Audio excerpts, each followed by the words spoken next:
আজি মোৰ ৰেচিপি হৈছে গোটা মাটিদাইলখিনি মই তিয়াই থৈছিলোঁ, অলপ বাকলি গুচাই দিছোঁ। এতিয়া দাইলখিনি গোটা মাটিদাইল দি আকৌ লোকেল মুৰ্গী মাংসৰে বনাম। এতিয়া প্ৰথমে দাইলখিনি ধুই পখালি ভালদৰে কুকাৰত ভৰাই লৈছোঁ। তাৰপৰা ইয়াত 4টামান চিটি মাৰিব দিম। গেছটো জ্বলাই কুকাৰটো তুলি দিলোঁ। এতিয়া চিটি 4টামান মাৰি লওঁ, তাৰপৰা নমাই থওঁ। মোৰ কেৰাহী গৰম হৈ গ'ল। এয়া পিঁয়াজ দিছোঁ।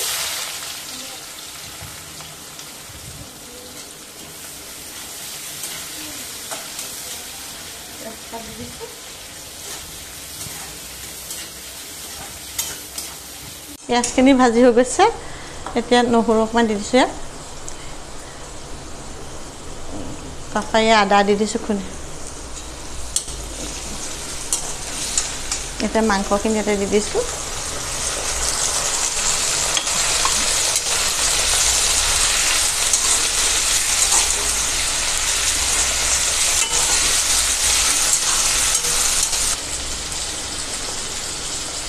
হালধি দি দিছোঁ।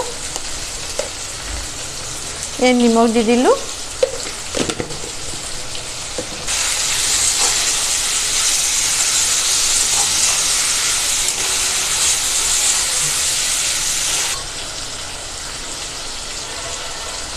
এই জিৰা গুড়ি অকণমান দি দিছোঁ।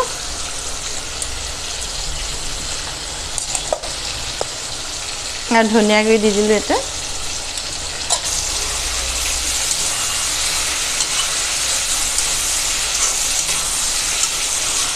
এতিয়া মাংসখিনি ভালদৰে গেছটো বঢ়াই পেলাই ভাজি থাকিব লাগিব, যাতে মাংসখিনি অকণমান টাইট নিচিনা হৈ যায় ভাজোতে ভাজোতে। আপোনালোকে এনেকৈ বনাই খাই চাবচোন মাটিদাইলৰ লগত, যিসকলে খোৱা নাই।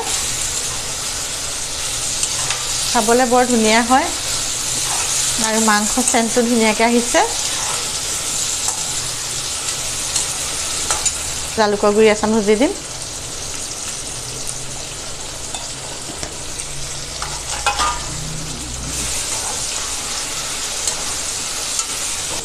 ইয়াত জলকীয়া গুড়ি দি দিছোঁ।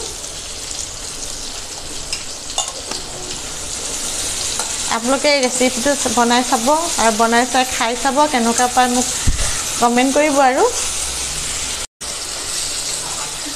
মাংসখিনি ভালদৰে ভাজি হৈছে। এতিয়া মই বইল কৰি থোৱা মাটিদাইলখিনি ঢালি দিম এতিয়া।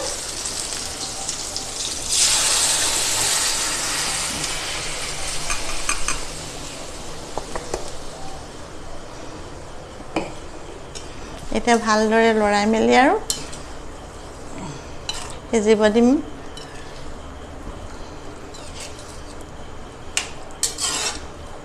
ইয়াত তেলখিনি গৰম হ'বলৈ দিছোঁ। এতিয়া দাইলখিনি, এয়া শুকান জলকীয়া, নহৰু, আদা আৰু পিঁয়াজ আৰু জলকীয়া, মান ধনিয়া পাত ইয়াত এতিয়া মই অলপ গৰম কৰি দিম। এয়া শুকান জলকীয়া দি দিলোঁ। এতিয়া আদা দি দিছোঁ। এয়া নহৰু দিছোঁ। এয়া পিঁয়াজ দি দিছোঁ।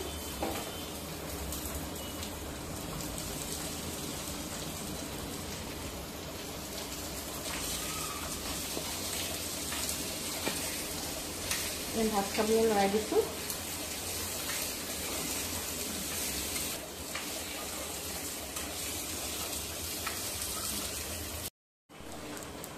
এইখিনি এতিয়া ঢালি দিলোঁ গৰম কৰি পেলাই।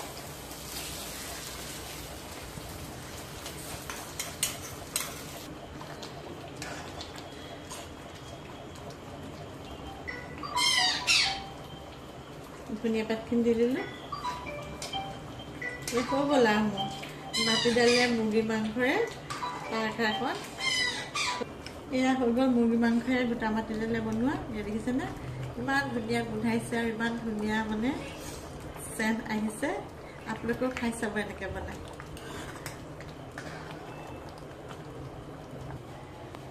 এয়া মোৰ ৰেচিপিটো হৈ গ'ল। ৰেচিপিটো যদি ভাল দেখে আপোনালোকে লাইক কৰিব, কমেণ্ট কৰিব আৰু শ্বেয়াৰ কৰিব। আৰু মোৰ ৰেচিপিবোৰ চোৱাৰ বাবে আপোনালোকলৈ বহুতো ধন্যবাদ থাকিল।